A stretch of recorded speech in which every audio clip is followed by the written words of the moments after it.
ધોરણ 6 વિષય ગણિત પ્રકરણ 2 પૂર્ણ સંખ્યાઓ પ્રાસ્તાવિક વિદ્યાર્થી મિત્રો, આપણે જાણીએ છીએ તે અનુસાર જ્યારે આપણે કોઈ ગણતરી ચાલુ કરીએ છીએ ત્યારે આપણે 1, 2, 3, 4 એવી સંખ્યાઓનો જ ઉપયોગ કરીએ છીએ, એટલે કે પ્રાકૃતિક સંખ્યાઓનો જ ઉપયોગ કરીએ છીએ. આ સંખ્યાઓને ગણિતની ભાષામાં પ્રાકૃતિક સંખ્યા કહેવાય છે. પહેલાની સંખ્યા પ્રીડિસેસર અને પછીની સંખ્યા સક્સેસર, પૂર્વવર્તી અને પ્રતિવર્તી. આપેલી કોઈપણ પ્રાકૃતિક સંખ્યામાં જો 1 ઉમેરવામાં આવે તો આપણને બીજી પ્રાકૃતિક સંખ્યા મળે છે, એટલે કે તે સંખ્યા પછીની તરતની બીજી સંખ્યા આપણે મેળવી શકીએ છીએ.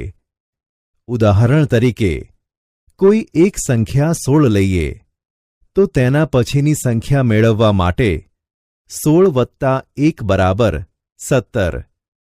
તે જ રીતે 19 + 1 બરાબર 20 છે. આ જ રીતે આપણે આગળ પણ ઘણી સંખ્યાઓ મેળવી શકીએ છીએ. સંખ્યા 16 એ સંખ્યા 17ના તરત પહેલાં આવે છે, એટલે કહી શકાય કે 17ના પહેલાંની તરતની સંખ્યા 17 - 1 બરાબર 16 થશે. 20ના પહેલાંની તરતની સંખ્યા 20 - 1 બરાબર 19 થશે, વગેરે સંખ્યા મેળવી શકાય.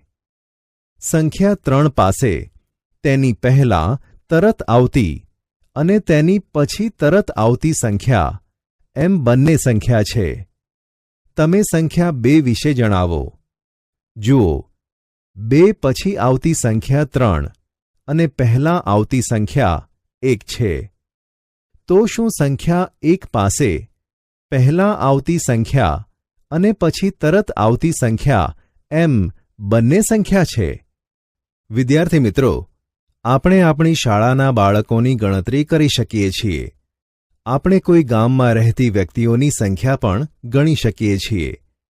આપણે ભારતમાં રહેતા તમામ લોકોની સંખ્યા ગણી શકીએ છીએ. પરંતુ આપણે આકાશમાં આવેલા તારાઓની સંખ્યા ન ગણી શકીએ. તે જ રીતે આપણે આપણા માથાના વાળ પણ ન ગણી શકીએ. પણ જો તે ગણી શકાય તેમ હોત તો તે ચોક્કસ કોઈ સંખ્યા જ હોત. પછી આપણે તે સંખ્યામાં 1 ઉમેરીને તેનાથી મોટી સંખ્યા મેળવી શક્યા હોત. તો આવી પરિસ્થિતિમાં આપણે 2 વ્યક્તિના માથાના વાળ પણ ગણીને સરખામણી કરી શક્યા હોત. હવે સ્પષ્ટ છે કે સૌથી મોટી પ્રાકૃતિક સંખ્યા કોઈ નથી. ઉપર મેળવેલી માહિતી અનુસાર જ્યારે આપણે પ્રાકૃતિક સંખ્યાઓનો ઉપયોગ કરીએ ત્યારે આપણને ઘણા પ્રશ્નો ઉદ્ભવે છે. પૂર્ણ સંખ્યાઓ, હોલ નંબર્સ. વિદ્યાર્થી મિત્રો, આપણે જોઈ ગયા છીએ કે પ્રાકૃતિક સંખ્યા 1ના પહેલાં કોઈ પ્રાકૃતિક સંખ્યા આવતી નથી. આથી 0ને આપણે પ્રાકૃતિક સંખ્યા 1ના પહેલાં આવતી સંખ્યા લઈએ છીએ. પ્રાકૃતિક સંખ્યામાં 0ને સમાવીને પૂર્ણ સંખ્યાઓનો સમૂહ મળે છે. વિદ્યાર્થી મિત્રો, આપણે પાછલા વર્ગોમાં સંખ્યાની પાયાની ગણતરીઓ જેવી કે સરવાળા, બાદબાકી, ગુણાકાર અને ભાગાકાર શીખી ગયા છીએ. આપણે જાણીએ છીએ કે કયા પ્રશ્નમાં કઈ પદ્ધતિનો ઉપયોગ કરી શકાય. તો ચાલો આપણે આ સંખ્યાઓને એક સંખ્યા રેખા પર મૂકીએ.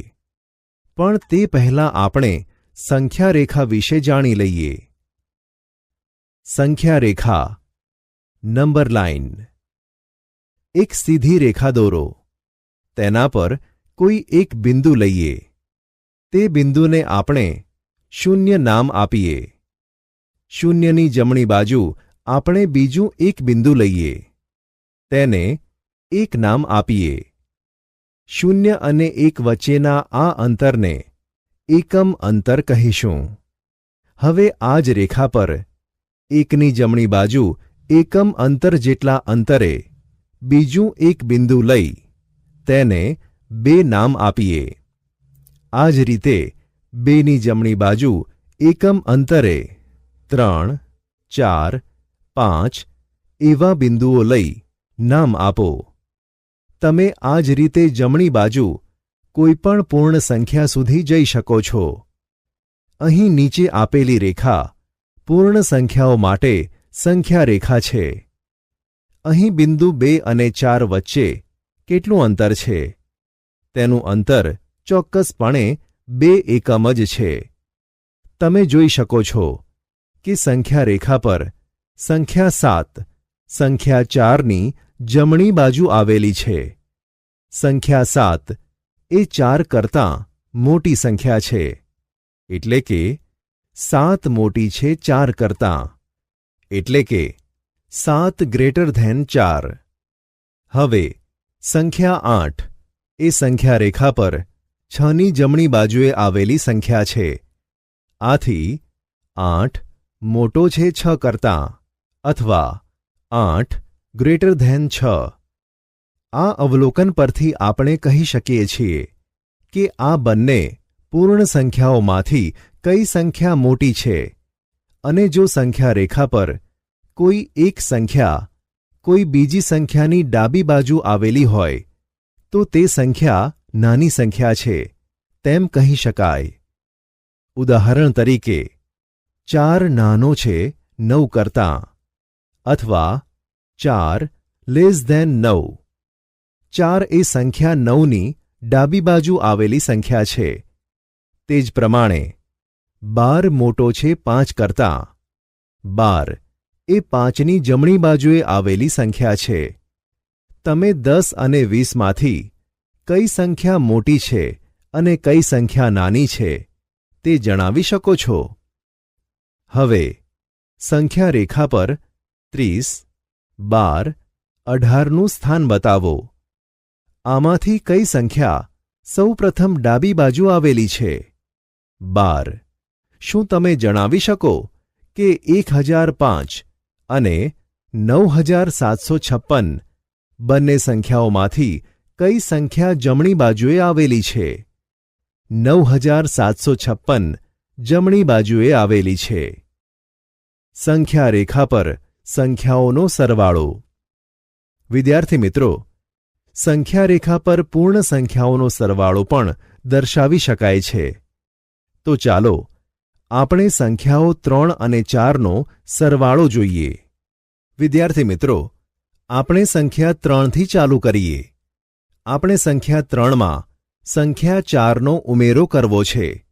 આથી આપણે 3થી જમણી બાજુ 4 પગલાં, 3થી 4, 4થી 5, 5થી 6, 6થી 7 જઈશું.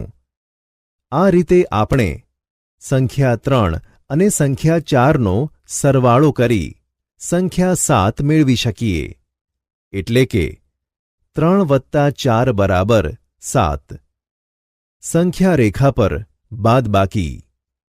2 પૂર્ણ સંખ્યાઓની બાદબાકી પણ સંખ્યા રેખા પર દર્શાવી શકાય છે. ચાલો આપણે 7 - 5ની બાદબાકી જોઈએ.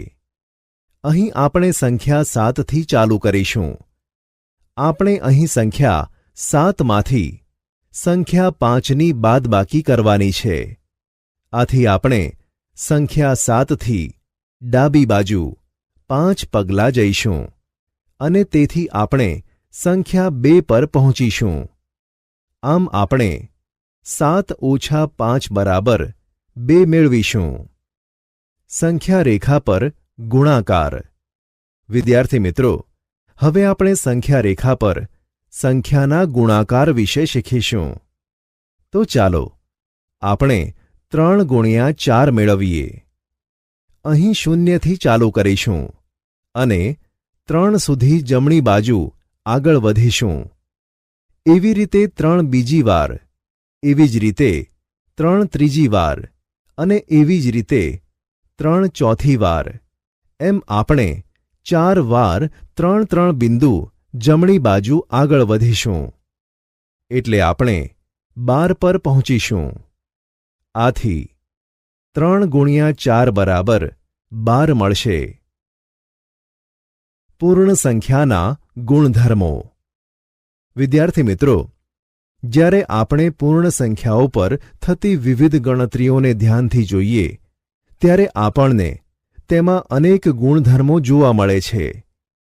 આ ગુણધર્મોને કારણે આપણે સંખ્યાઓને સારી રીતે સમજી શકીએ છીએ અને સાથે જ આ ગુણધર્મોને કારણે ગણતરીમાં પણ સરળતા પડે છે. તમે તમારા વર્ગમાં દરેક વિદ્યાર્થીને કોઈપણ 2 પૂર્ણ સંખ્યા આપો અને તેનો સરવાળો કરવા કહો. શું તમને દરેક પાસેથી સરખી જ પૂર્ણ સંખ્યા મળશે? તમારા જવાબો આ પ્રમાણે હશે. 7 વત્તા 8 બરાબર 15, એક પૂર્ણ સંખ્યા. 5 વત્તા 5 બરાબર 10, એક પૂર્ણ સંખ્યા. 0 વત્તા 15 બરાબર 15, એક પૂર્ણ સંખ્યા. વિદ્યાર્થી મિત્રો, શું તમે પૂર્ણ સંખ્યાની એવી જોડ મેળવી શક્યા કે જેનો સરવાળો પૂર્ણ સંખ્યા ન હોય? તેથી આપણે કહી શકીએ કે 2 પૂર્ણ સંખ્યાઓનો સરવાળો પૂર્ણ સંખ્યા જ મળે. અર્થાત પૂર્ણ સંખ્યાઓ સરવાળા માટે સંવૃત છે. આ ગુણધર્મને પૂર્ણ સંખ્યાઓના સરવાળા માટેનો સંવૃતતાનો ગુણધર્મ કહે છે. શું પૂર્ણ સંખ્યાઓ ગુણાકાર માટે સંવૃત છે? તમે તેની પરખ કેવી રીતે કરશો? તમારો ગુણાકાર આ પ્રમાણે છે. 7 ગુણ્યા 8 બરાબર 56, એ એક પૂર્ણ સંખ્યા છે. 5 ગુણ્યા 5 બરાબર 25, એ એક પૂર્ણ સંખ્યા છે. 0 ગુણ્યા 15 બરાબર 0, એ એક પૂર્ણ સંખ્યા છે. 2 પૂર્ણ સંખ્યાઓનો ગુણાકાર હંમેશા આપણને પૂર્ણ સંખ્યા જ મળે છે. આથી આપણે કહી શકીએ કે પૂર્ણ સંખ્યાઓ ગુણાકાર માટે સંવૃત છે. સંવૃતતાનો ગુણધર્મ. પૂર્ણ સંખ્યાઓ સરવાળા અને ગુણાકાર માટે સંવૃત છે. વિચારો, ચર્ચા કરો અને લખો. 1. પૂર્ણ સંખ્યાઓ બાદબાકી માટે સંવૃત નથી. શા માટે? તમારી બાદબાકી આ પ્રમાણે હોઈ શકે છે. 6 ઓછા 2 બરાબર 4, એ એક પૂર્ણ સંખ્યા છે. 7 ઓછા 8 બરાબર -1, આ પૂર્ણ સંખ્યા નથી. 5 ઓછા 4 બરાબર 1, એ એક પૂર્ણ સંખ્યા છે. 3 ઓછા 9 બરાબર -6, આ પૂર્ણ સંખ્યા નથી. 2. શું પૂર્ણ સંખ્યાઓ ભાગાકાર માટે સંવૃત છે? ના. નીચે આપેલું કોષ્ટક જુઓ. 8 ભાગ્યા 4 બરાબર 2, એ એક પૂર્ણ સંખ્યા છે. 5 ભાગ્યા 7 બરાબર 5/7, આ પૂર્ણ સંખ્યા નથી. 12 ભાગ્યા 3 બરાબર 4, એ એક પૂર્ણ સંખ્યા છે. 6 ઓછા 5 બરાબર 6/5, આ પૂર્ણ સંખ્યા નથી. શૂન્ય દ્વારા ભાગાકાર. વિદ્યાર્થી મિત્રો, એક સંખ્યા વડે ભાગાકારનો અર્થ છે કે તે સંખ્યાની વારંવાર બાદબાકી કરવી. ચાલો 8 ભાગ્યા 2 શોધીશું. 8 ઓછા 2 બરાબર 6, પરિણામ 1. 8માંથી 2ની વારંવાર બાદબાકી કરીએ. 6 ઓછા 2 બરાબર 4, પરિણામ 2. 4 ઓછા 2 બરાબર 2, પરિણામ 3. આપણે કેટલી વખત બાદબાકી કરીશું તો 0 આવશે? 4 પ્રયત્ને. તેથી આપણે 8 ભાગ્યા 2 બરાબર 4 લખીશું. 2 ઓછા 2 બરાબર 0, પરિણામ 2. કરેક્શન, પરિણામ 4. ચાલો હવે આપણે 2 ભાગ્યા 0 માટે પ્રયત્ન કરીએ. 2 ઓછા 0 બરાબર 2, પરિણામ 1. 2 ઓછા 0 બરાબર 2, પરિણામ 2. 2 ઓછા 0 બરાબર 2, પરિણામ 3. 2 ઓછા 0 બરાબર 2, પરિણામ 4. વિદ્યાર્થી મિત્રો, દરેક વખતે બાદબાકી કરતા આપણે 2 જ મેળવીએ. આ પ્રક્રિયાને શું કોઈ અંત છે? ના.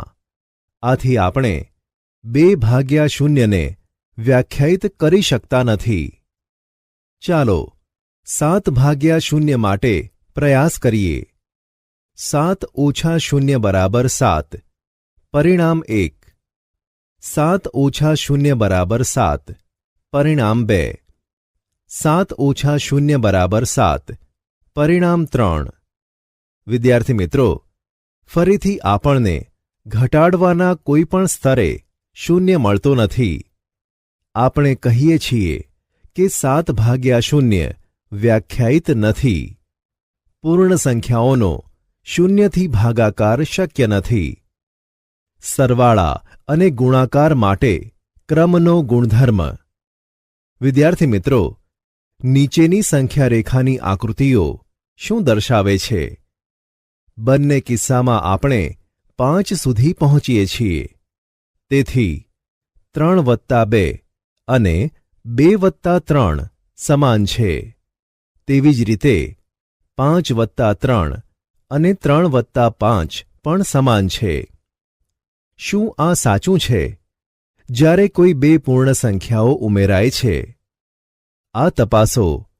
તમને પૂર્ણ સંખ્યાની કોઈ પણ એવી જોડ નહીં મળે જેમાં સંખ્યાઓના સરવાળાના ક્રમ બદલવા પર અલગ અલગ સરવાળો મળે.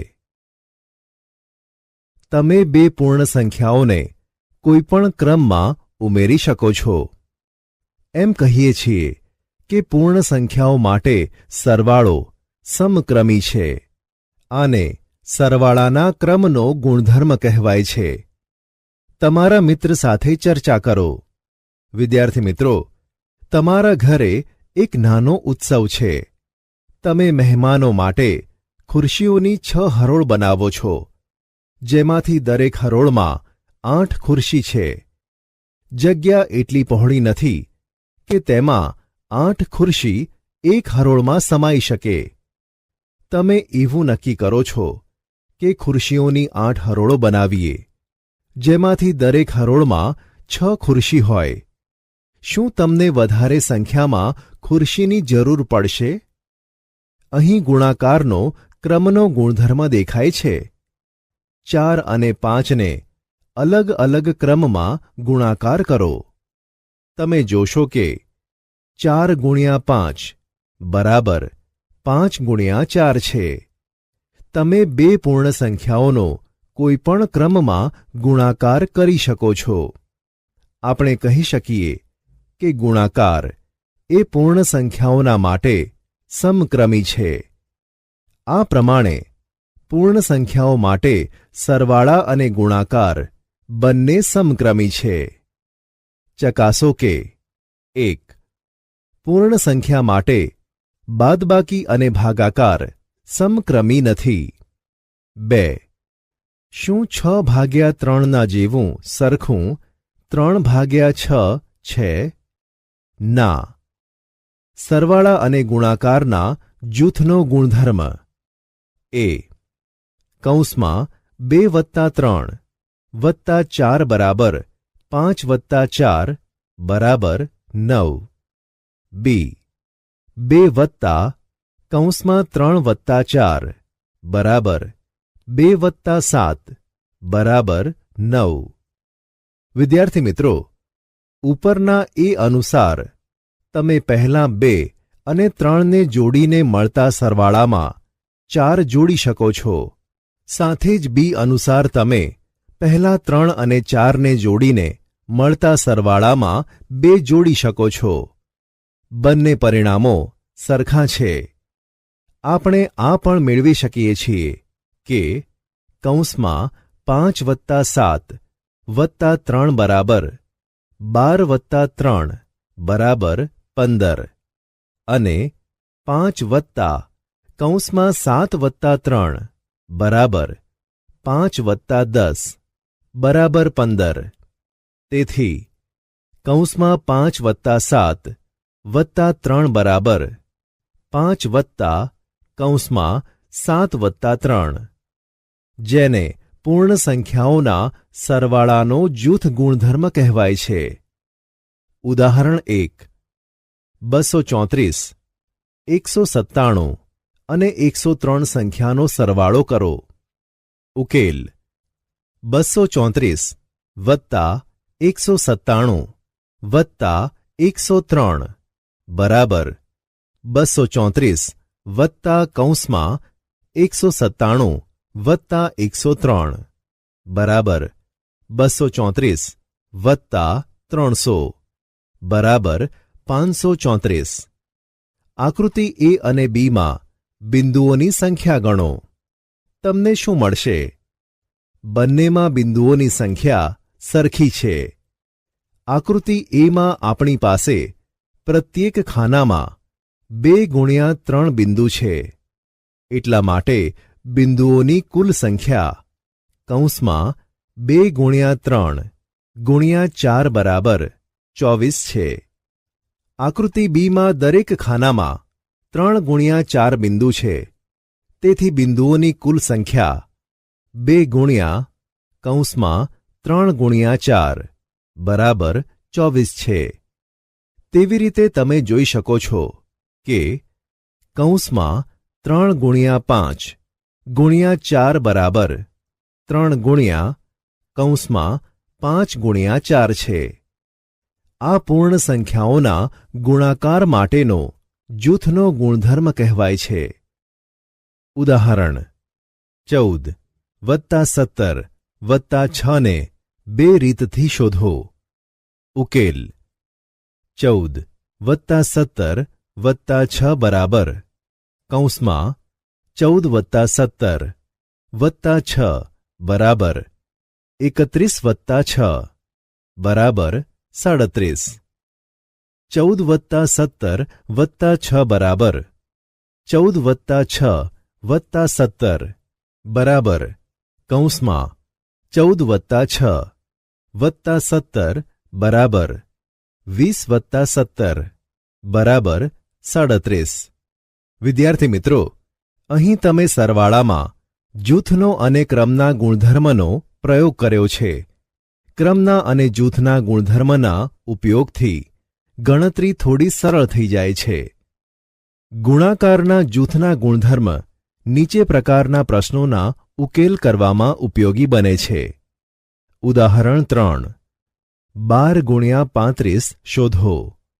ઉકેલ: 12×35 બરાબર કૌંસમાં 6×2 × 35 બરાબર 6 કૌંસમાં 2×35 બરાબર 6×70 બરાબર 420.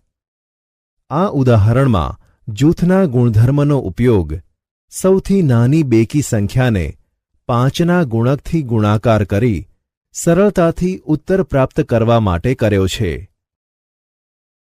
ઉદાહરણ 4. 8×1769 × 125 શોધો. ઉકેલ: 8×1769 × 125 બરાબર 8×125 × 1769 બરાબર કૌંસમાં 8×125 × 1769 બરાબર 1000 × 1769 બરાબર 17,69,000. ગુણાકારનું સરવાળા પર વિભાજન. 6 સેન્ટીમીટર × 5 સેન્ટીમીટર માપોનો એક આલેખ કાગળ લો, જેમાં 1 સેન્ટીમીટર × 1 સેન્ટીમીટર માપવાળા ચોરસ ખાના બનેલા હોય. તમારી પાસે કુલ કેટલા ચોરસ છે? શું આ સંખ્યા 6×8 છે? હવે આ કાગળને 6 સેન્ટીમીટર × 5 સેન્ટીમીટર અને 6 સેન્ટીમીટર × 3 સેન્ટીમીટર માપવાળા 2 ભાગમાં કાપી લો. ચોરસની સંખ્યા. આ 6 ગુણ્યા 5 છે અને આ 6 ગુણ્યા 3 છે. બંને ભાગોમાં કુલ કેટલા ચોરસ છે? આ કૌંસમાં 6 ગુણ્યા 5 વત્તા કૌંસમાં 6 ગુણ્યા 3 છે. એનો અર્થ એ છે કે 6 ગુણ્યા 8 બરાબર કૌંસમાં 6 ગુણ્યા 5 વત્તા કૌંસમાં 6 ગુણ્યા 3 છે. પરંતુ 6 ગુણ્યા કૌંસમાં 5 વત્તા 3 બરાબર કૌંસમાં 6 ગુણ્યા 5 વત્તા કૌંસમાં 6 ગુણ્યા 3 બરાબર 48. આ ગુણધર્મને ગુણાકારનું સરવાળા પર વિભાજન કહે છે. વિદ્યાર્થી મિત્રો, હવે નીચે પ્રમાણે ગુણાકાર પ્રક્રિયાને જુઓ અને ચર્ચા કરો. સંખ્યાઓનો ગુણાકાર કરતી વખતે ગુણાકારનું સરવાળા પર વિભાજન ગુણધર્મનો ઉપયોગ કરીએ છીએ. 425 ગુણ્યા 136.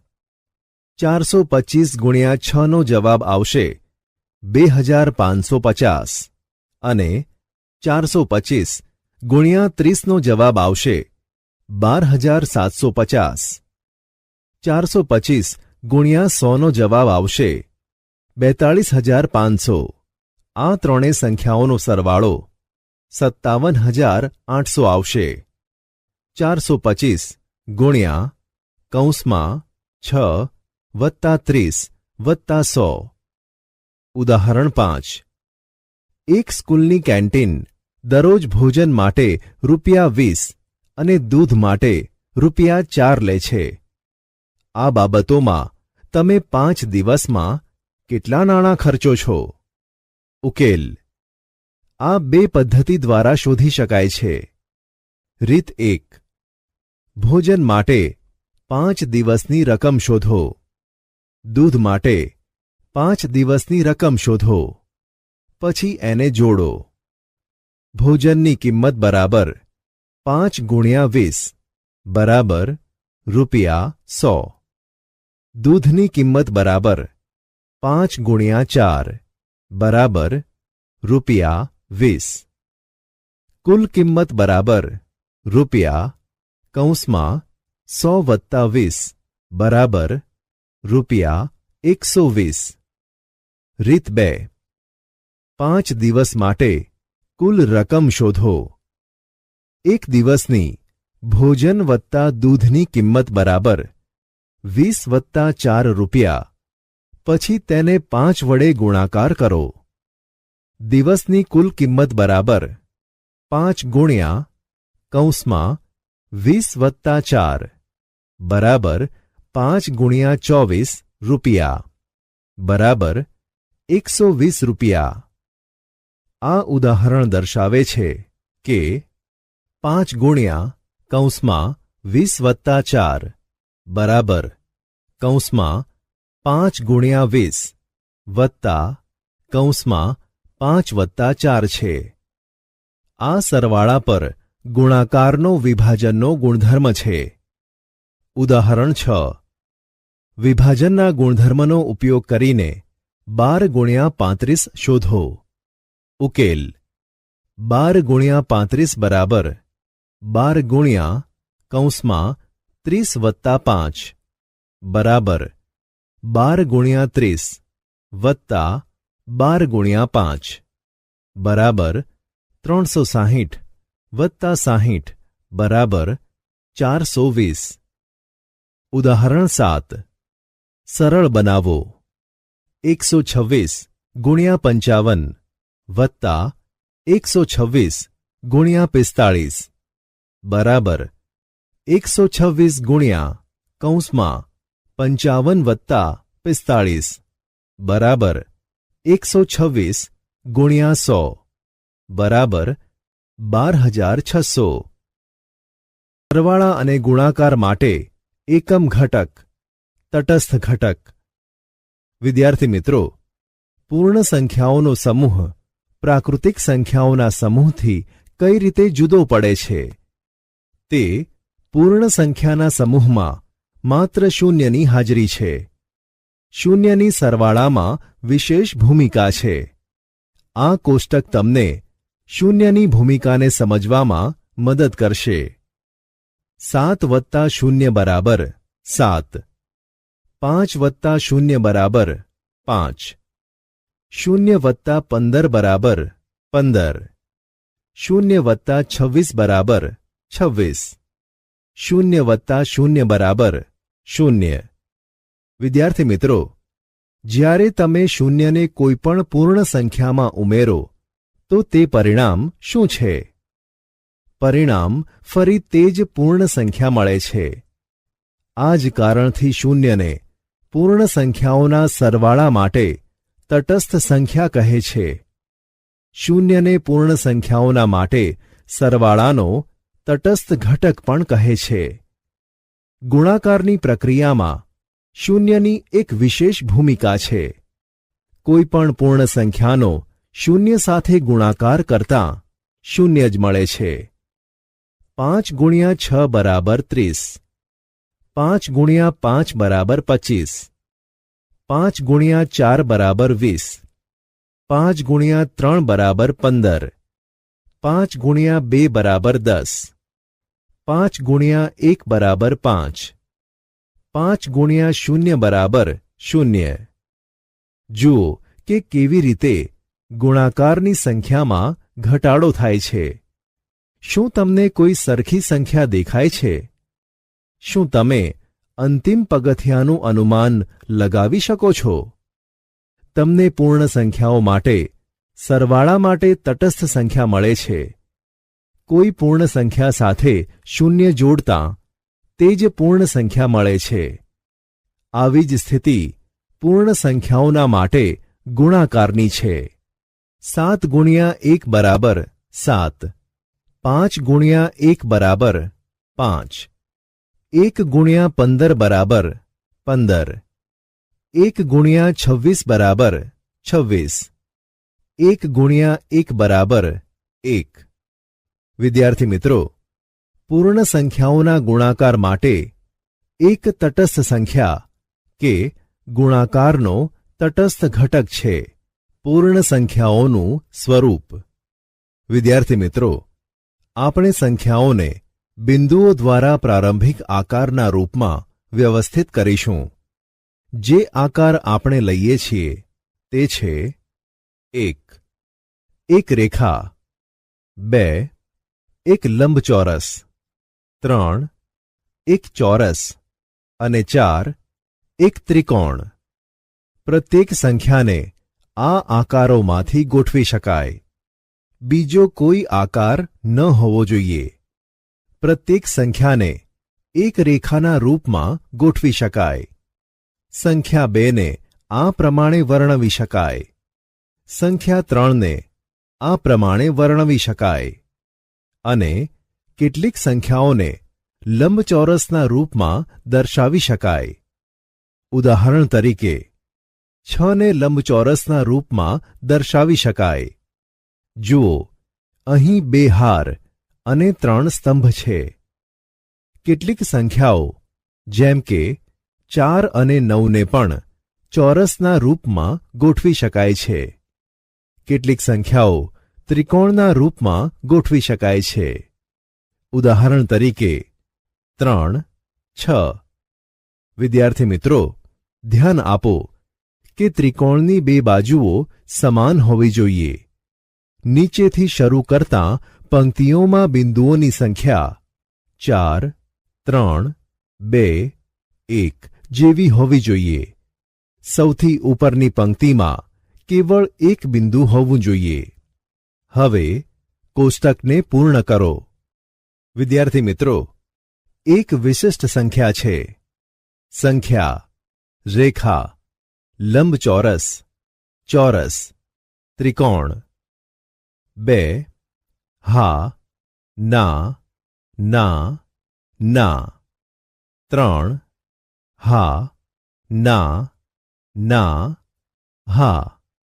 4 હા, હા, હા, ના. 5 હા, ના, ના, ના. 6 હા, હા, ના, હા. 7 હા, ના, ના, ના. 8 હા, હા, ના, ના. 9 હા, ના, હા, ના. 10 હા, હા, ના, હા. 11 હા, ના, ના, ના. 12 હા, હા, ના, ના. 13 હા, ના, ના, ના. સ્વરૂપો જુઓ. સ્વરૂપને જોવાથી તમને પ્રક્રિયાઓની સરળતા માટે માર્ગદર્શન મળી રહે છે. નિમ્નલિખિત સંખ્યાઓનું અધ્યયન કરો.